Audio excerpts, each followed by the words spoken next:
guy stands up and he says, I was a CIA agent. Oh, really?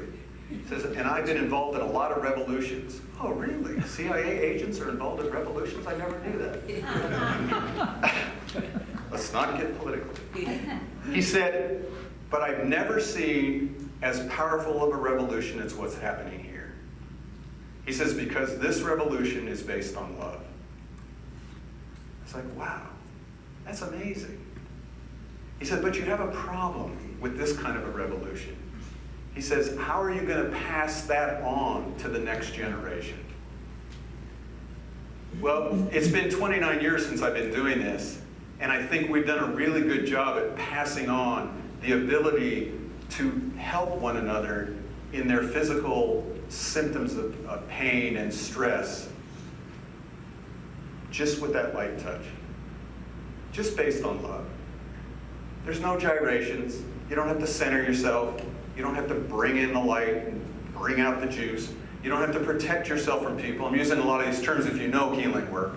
You know, what we sort of do with BioTouch is we just say to all those kinds of rules, they might be important, but they're not necessary with BioTouch. Everyone's affected.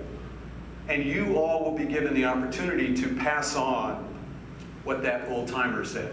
How are you going to pass it on? Well, we're going to teach you how to do it. So hopefully you'll pass it on to your friends or families, or add it into your particular program that you do for healing work. So that's where it started. That was, I can't believe I even found that a couple of weeks ago. So if you go to Mancos, Colorado, that hotel's still there, believe it or not. And there's still only 900 people living there. Believe it or not. And land is cheap there. Because who the hell wants to live in a town of 900 people?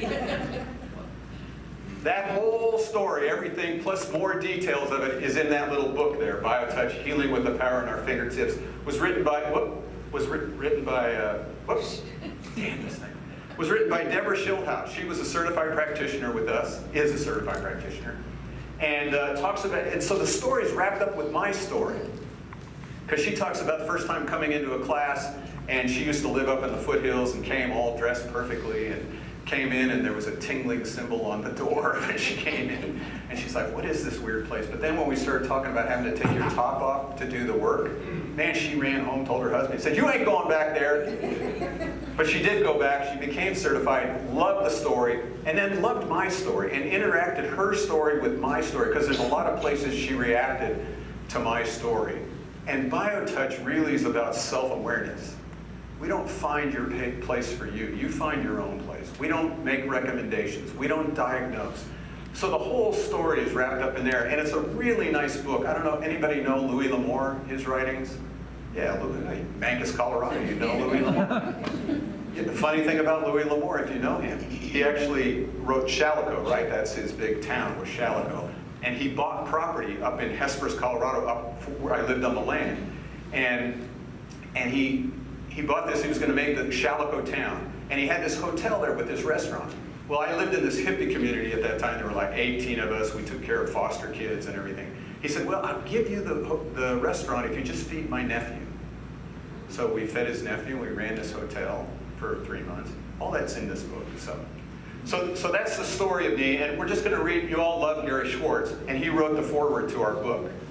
As you explore Deborah's gracious and grateful book, my wish is that you become filled as I did with the wonder and promise that BioTouch offers all of us, our loved ones, the greater humanity, and nature as a whole.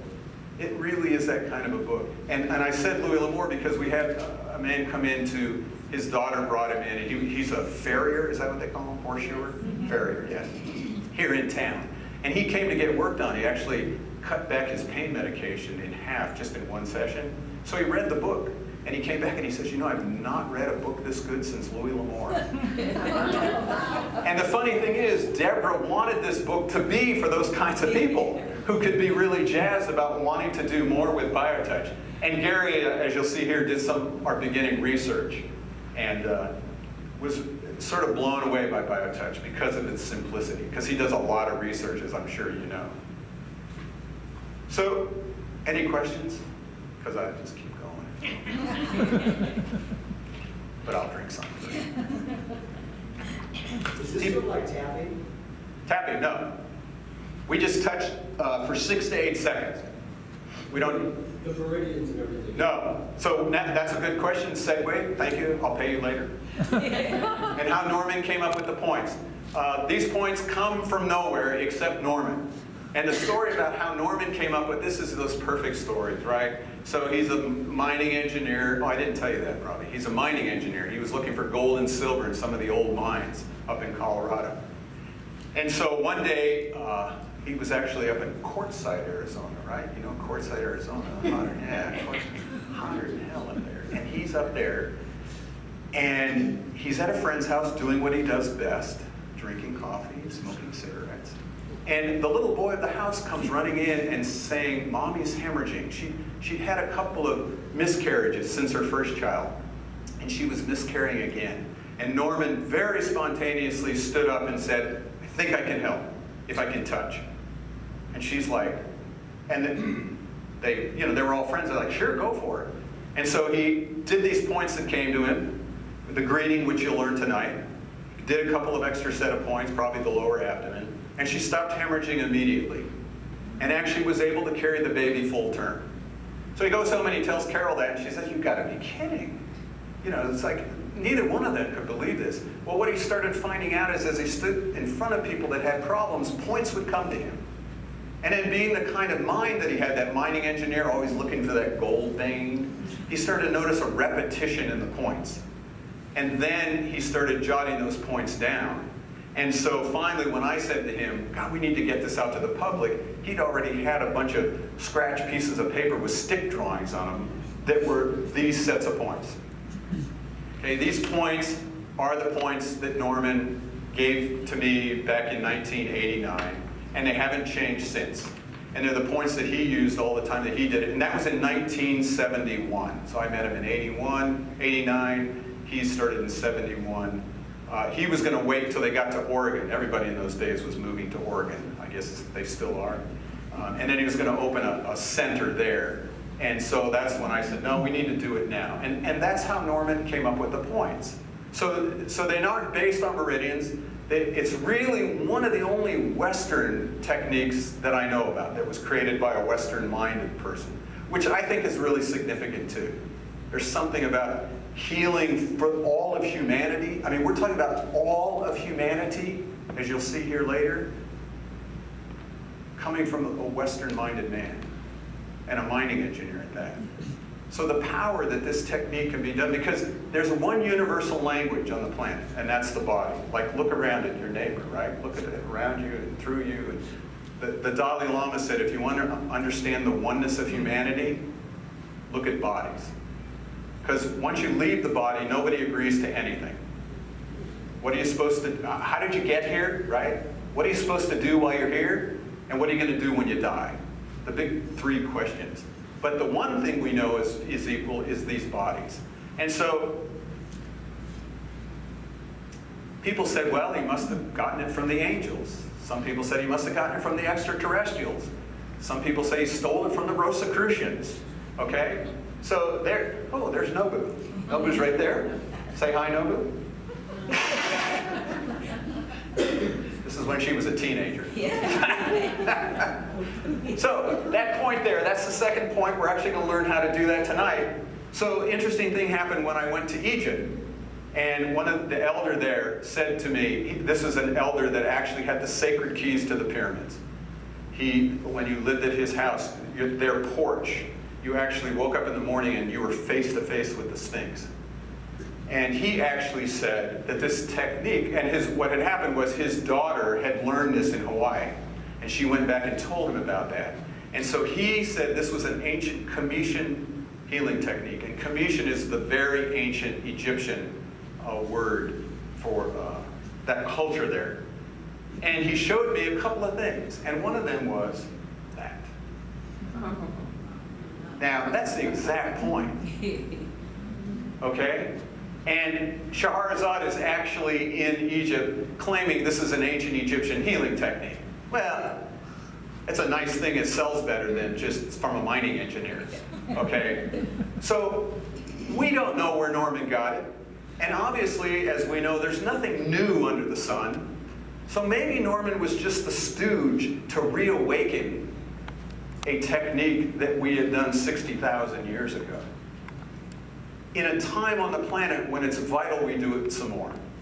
There's also some pendants in the Cairo Museum. They actually used to wear them around their neck, and it was 2 fingers like this, and it used to lay right below the solar plexus, which is our first point that we do in the greeting. So whether or not that's what this technique is, it certainly gives a nice twist to the depth of what this technique can do. So we created an organization based on the same premise of what happened when I met Norman. And so our mission here in this organization, it's an international foundation who's headquartered here, right here in Tucson, Arizona. You've got it right here in Tucson, Arizona. And our mission is to teach BioTouch, an application of the universal principle, love thy neighbor, as a means to alleviate pain and stress and support good health through all stages of life. And these pictures represent those stages of life, where the kids are working on mom. This young fellow here was actually incarcerated for years, and he was in an Amity program just east of town here. And he was being reunited with his daughter, and she was there learning to do BioTouch on him. We have the 2 little girls working on each other, and there's Shahrazad standing there in Giza with her nephew. And so for all stages of life, this is a technique we need to get to the infants and get these young people working on the elders and get the elders to know that they can work on one another. It's something we can all do through all stages of life, and you'll even see some of the research. And then our vision is to encourage all people to take responsibility for their own health care, empower them to assist others, and create a community of people worldwide dedicated to service, self-awareness, and recognizing the equality of all humanity, thus forming a chain which shall go on indefinitely. That's really our mission. And still to this day at our center, we don't charge for what we do. We have a bunch of practitioners here. We're actually going to work on, do little mini sessions after this if you'd like it. We're all volunteers. None of us get paid for doing this. I haven't been paid for 29 years for doing it. I know I'm crazy, but that's it. And so this is more of it. So Dr. Stevenson, there's the pyramid. This is a great shot there, the pyramid with the little. This is our new certified practitioner in Mumbai. And that one's always a really great picture. Those are Shahrazad's brothers. So why do we touch on the skin? This is our scientific evidence. I was actually in the energy medicine conference. All these PhDs and MDs, and they had all this, oh man, they had some data. And so I get up there, the stooge of the world, and I said, here's our scientific evidence of why we touch on the skin. Here's a ping pong ball, right? Inside, I feel like a magic trick. There's a circuit board in here, 2 batteries, and here's 2 metal pins, right? Now if I take the 2 ends and I touch the ball, it lights up, okay? Not a big deal. Now I get to come down to the masses. All right, touch that little end right there. And then I'll touch the other end, and then we'll touch. And nothing happens, because one of us is dead. It's too dry. Which is why we wash our hands before we do it. You might be dead. Here. You're blowing my trick. Yeah, there we go. Yeah. All right, so we got somebody who's got some juice in him. All right, now, the interesting thing about why we touch on the skin is because if I touch him through the clothes, it won't work. And if I do energy medicine, right, that thing where people sit there and they go like this and they go, and they try to get the juice, that still can't get the ball to light up. But perception-wise, the minute I touch him on the skin, the ball lights up. Now that's not a big deal. We're not going to get you. Can we do a resurrection? All right, let's do a resurrection. Okay, try here. I don't think it matters. Here, just get your finger a little wet. Oh, maybe because of color. Yeah, here. Just lick your finger. Yeah. There you go. You've been healed. So we're going to just show one other little thing. So you hold hands with her and make a little circle right here, just with this little group here. We could do the whole group, but we don't have time. Hold hands all the way around the circle. No, now you hold here. Now, Lila, you put a finger there. I hope everybody's got juice. And now we hold. And then see it lights up and break over there. And touch again. Now that's cool. Oh, yeah, right. I want one. I was just going to say, the technique is free of charge. This is $99.95. We got to pay the rent somehow. No, we do have these available too, but it is really cool. And you can put 100 people in a circle, so long as you're not there. and everybody touch, and the ball will light up, but it won't do it if you go off the skin, and it won't do it through the clothes. That's our only scientific proof that we have of why we touch on the skin. Now, there's all kinds of things. Some guy tried to explain this to me scientifically. I said, I don't really care. So it's a good enough show for us. So we touch on the skin, okay, to be most effective consistently. How can BioTouch help as a holistic practice? Well, we address the body. We don't mess with your mind. We don't tell you what to eat. Funny, some of the, people who've been whole foods, they have to eat whole living foods, alfalfa sprouts, wheatgrass, that kind of thing.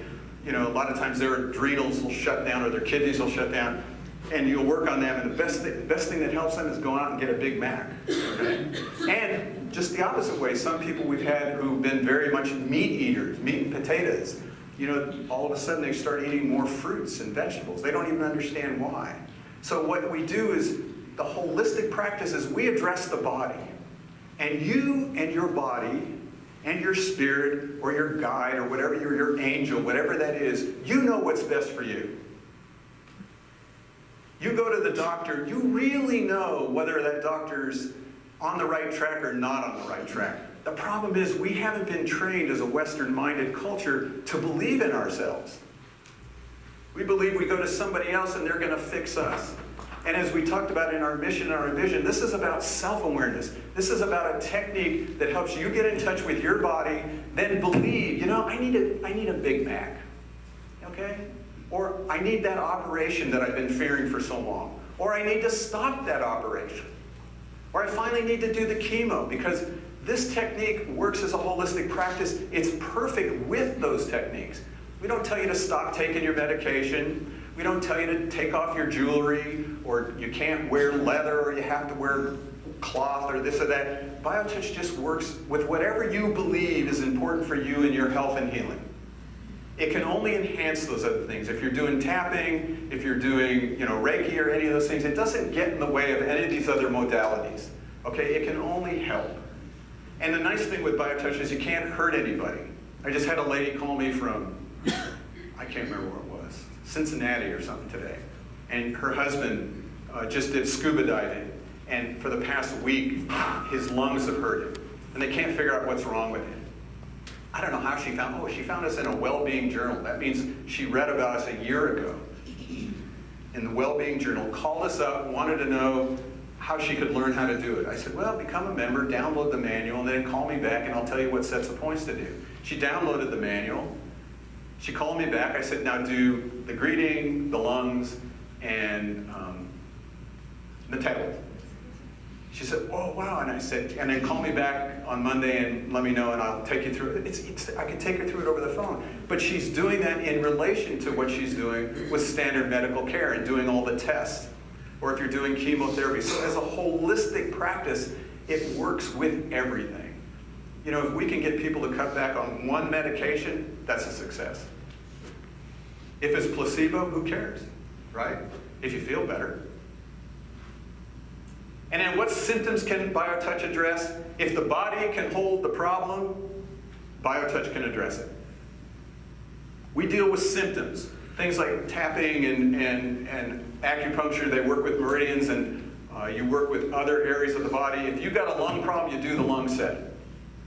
If you got a heart problem, you do the heart set. If you got blood pressure, still the heart set. If you have a digestive problem or a liver problem or a colon problem, you do the upper abdomen. So we're area specific. We don't have a particular set of points for every disease. We have a manual about this big.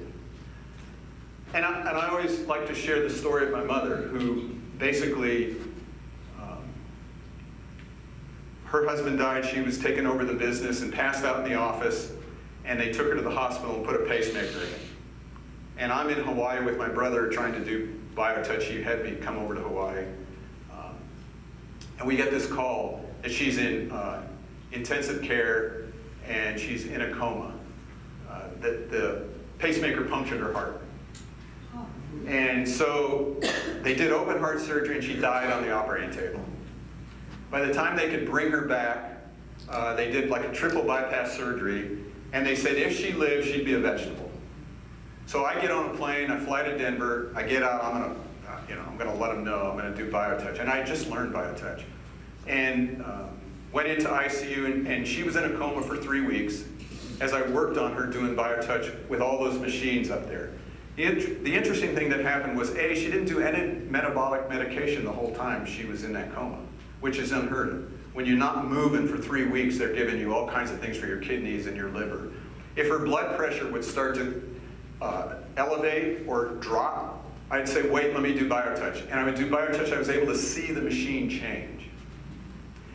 The short of the story basically is, after 3 weeks, I was talking to her in her coma, and I said, okay, you're either going to stick around and have to work really hard, or you're welcome to leave. Her generation really believed that if you died, it was a failure. There's still a lot of us that believe that, so we fight like hell to keep living. Well, she decided the next morning to wake up. And basically what happened, within 6 months we moved her to Hawaii, and in 6 months later, she couldn't walk. They had to put her in a box in order to get her to stand. The one thing I did learn there, I sat around and I watched a lot of people in fear. You ever been to an ER hospital setting, and you're sitting there and you're a victim. You're just helpless. And I saw a lot of families helpless. And I realized at that time how important this was to get into the family structure. Because I got to participate in my mother's disease. It gave me something to do, something that I felt empowered to be there with her. Whether she lived or died, whether BioTouch brought her back or not was not the point. I was there with her. And so to realize how important this was to get into the family structure in these situations that a lot of families are involved with,